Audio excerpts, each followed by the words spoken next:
What's up, guys? It's your boy Justin. This is gonna have to be a quick review because there looks like they're doing something here. So this month's book review, I'm reviewing where did I get that from? Rebel Moon from 1995. I read Battle Zone of the Future, and that's why I said Battle Battle, which is a book from 1995 based off a computer game. It's like a first-person shooter. I didn't know that till halfway. I was like almost halfway through the book. I'm like, what kind of game is this? This is based off, and it's based off a computer game from Fenris Wolf, written by Bruce Bethke. And look at this stuff. Look at this right here. Vox Day. Vox Day wrote this book from 1995. You even see him. And I'm like, I remember seeing this at the thrift store. I'm like, no way, is it that Vox Day? Look how young he was. Holy crap, dude. This is a book by Vox Day, which Vox Day, very controversial guy. We're not going to go into that. But I remember I read a book, one of his books, a few years back, because he said, people were giving him a lot of flack for this, but he said like he could write a book better than George R. R. Martin. And he wrote like these fantasy books that were kind of Game of Thrones ripoffs. And I read one of them, and I think it was called Throne of Bones or something. I forget what it was called, but I read the first book, and it was like, which turns out wasn't even the first book. It was like a prequel before that, but which I also have, but I haven't read it yet. But yeah, I read it, and it was like, holy crap, it was actually good. They even had I love the part in the book where like the mages were live streaming an experiment, like live streaming dragons, like experiment with dragons, and the dragon breath got into like the teleport, like the because the whatever magic spell they were using was using light. The dragon breath got transported through the camera, the camera stream, and fucking roasted the mages. And they're like little live stream that they thought they were safe at. That was awesome, dude. Oh my god. But yeah, I read this book, and holy crap, was this book actually good? I mean, I knew it would be at least decent because it's written by Vox Day. Vox Day has written has read at least one good book that I've read. I haven't read his political books because I kind of don't care enough. Because you read one political book and it's like you kind of read them all, honestly, unless left or right or whatever. But yeah, I read the book, and dude, I was expecting, because it was called Rebel Moon, that was going to be, I don't give a shit if people see me recording a video on my car. I was expecting it to be like a ripoff of like Star Wars, because one, it's called Rebel Moon. Zack Snyder made his crappy Rebel Moon movies, but it turns out it wasn't a Star Wars ripoff, even though the main character is called Dalton Starkiller, which people don't know. Luke Skywalker was originally going to be called Star Killer because he kills the Death Star, obviously. So it's like the Death Star's a star, so he kills. That's what it was going to be called, the Star Killer. I'm just gonna move the camera here. Yeah. So, which the dog is no longer. Okay, I'll put this here so they can still see you, but now I have to hold the camera like this because the dog wants to be in the video. Okay. Yeah. So the book was very, just like his like fantasy book I read, was very super political, to the point where like I was like 100 pages in, which this book is like 283 pages, and I'm like, when is the action going to happen, dude? Because the first action scene in the book was our main character playing a VR video game. Like that was like, which reminded me of like that barbarian sword and sorcery fantasy book series from the 70s. Fafnir, I think it's called Fafnir and Grey Monster. I can't remember the barbarian's name, but like, yeah, it was like those kind. He was obviously doing a parody of that.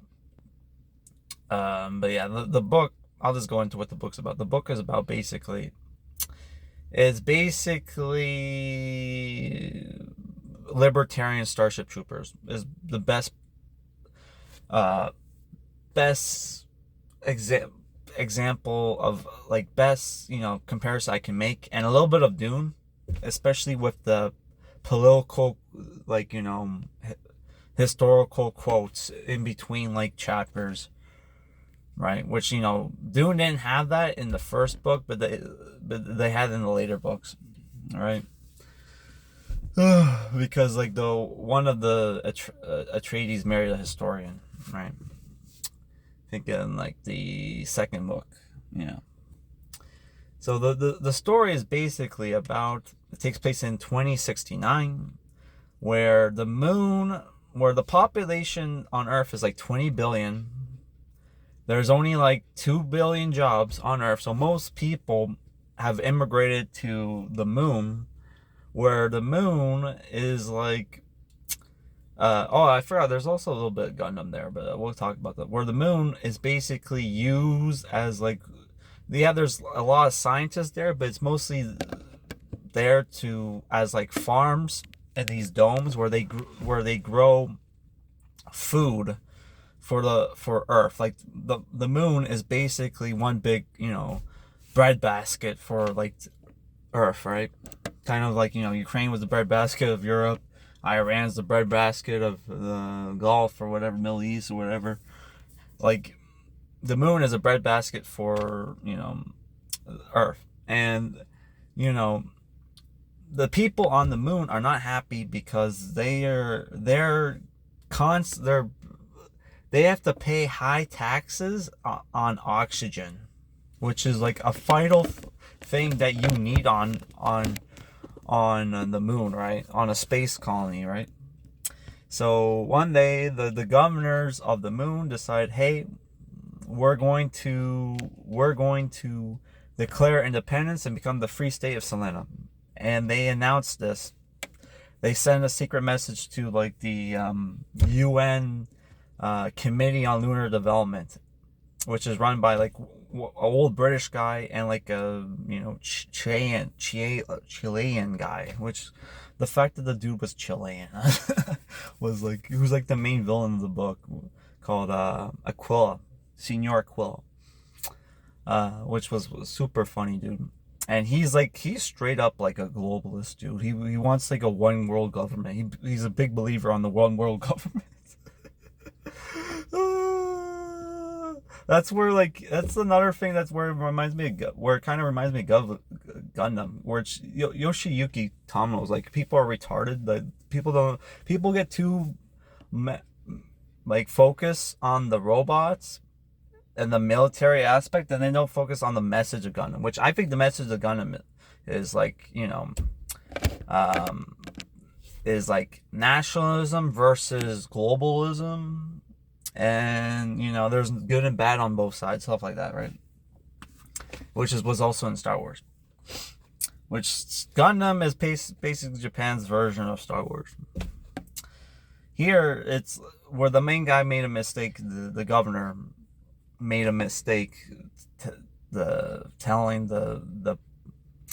announcing to the UN ahead of time that they were going to declare independence. Because what immediately happens is that they send UN peacekeepers to basically invade the moon and try to occupy all the domes, and they put out like a blackout, new communications blackout from the moon, right? And this affects like things horribly, like which our main character is like this hacker gamer guy who is a huge gamer. So you're thinking, oh, this is where it was kind of like MTV, where it was like, oh, you have the main character as a gamer.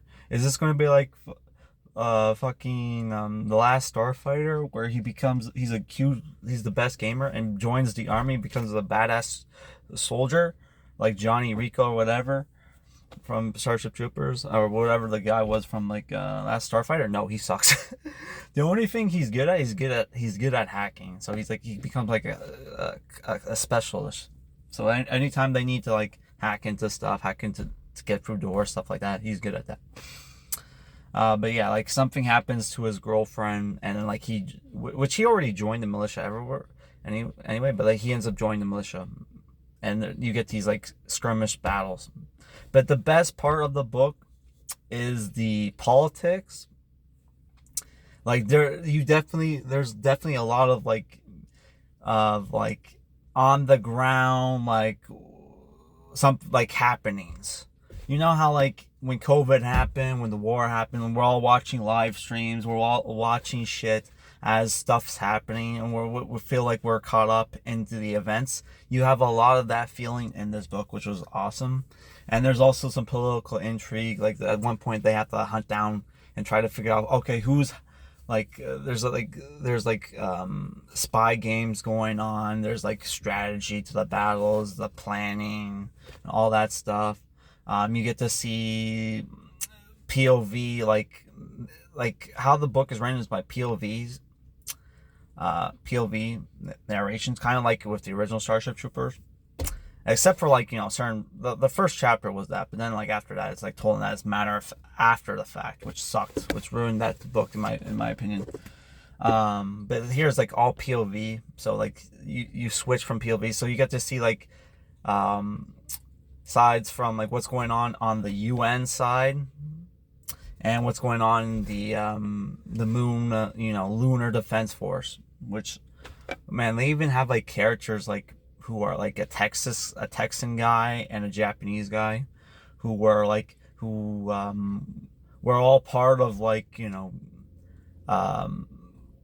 separatist groups that try to separate from like, you know, the UN or whatever, and they just got wrecked, and they just became mercenaries working for the moon, dude, because they love the idea of they just hate the world government so much that like, I have to join a group that wants to be its own fucking thing, dude, which was awesome, dude. I very much like the book, and there are some because this book is based off like a video game, there is some video game stuff where like they start off with what gives it the Gundam like Starship Troopers is like how the combat is that they're in like basically powered body armor suits, but since it's on space on the moon, all it takes is one tear in your suit and you're basically dead, dude. You're basically screwed. But yeah, it's like it takes, yeah. So they're in like lunar, like, you know, they're in like space. Basically, think astronaut suits, but like if there's like exoskeleton inside and it's body armored, and there's even like energy shields. So most of the guns they have like they start off with laser pistols, laser rifles. Only later on in the series they introduce like plasma guns, like in Warhammer 40k, and they even have they introduce these badass like super elite soldiers from like Germany called they're like the new Germany, what's it called, the new German Unity. Basically in this book, Germany, the UN makes like an alliance with basically a fascist fascist German country, dude. In the future, Germany went back to being like a fascist country, dude. And they have these black body armor, black battle suits, and they're like they have these rail guns, which just shoots these massive spikes that just overwhelm the body. The suit's energy shields, which, you know, like in Dune they have the energy shields, which if you've seen the movies, you know that. But yeah, so I don't know. I like the book. The action's good. The political writing is good. Some of the dialogue here and there is not great. Like when he was writing the dialogue for the Japanese characters, and some of the Like, at one point, they said because this book takes place in the 90s and The Simpsons was a big thing, at one point a character says, "Eat my shorts." Which is, like, kind of cringe to say that today, but, you know, in the 90s, it was very popular, I guess. Yeah. I really enjoyed the book. I would recommend it. If you can find it, it's probably out of print, but, like, holy crap.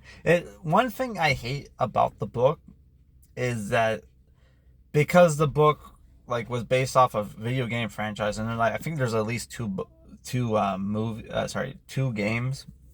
They don't wrap up the war, so the war is still ongoing, and the ending is crazy, dude. Like, holy crap, they introduce, like, spoiler alert, they introduce aliens at the end, like, the last 20 pages, because, like, they have this thing called the technologically wise, the people on the moon have an edge from a secret project called Manta, which it turns out they developed it in hand with aliens, dude.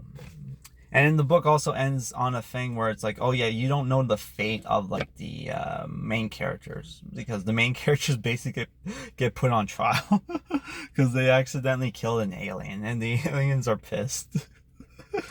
So there's a thing where it's like, oh yeah, we might have to sacrifice our main characters, so the people on the moon can still be allied with the aliens, because they're in a very bad spot by the end of the book. But yeah, spoiler alert. But yeah, the book was really good. Like, a book that's basically a video game tie-in book has no right to be this good. Like, holy shit, man. It's like when people say, like, you know, the Halo books and, like, all the, like, the Star Wars books, all these tie-in books, but from the 90s and 2000 were actually really good. I'm starting to think that's true, and I should probably check out more of those books. But yeah, that's it for this review, guys. Peace out.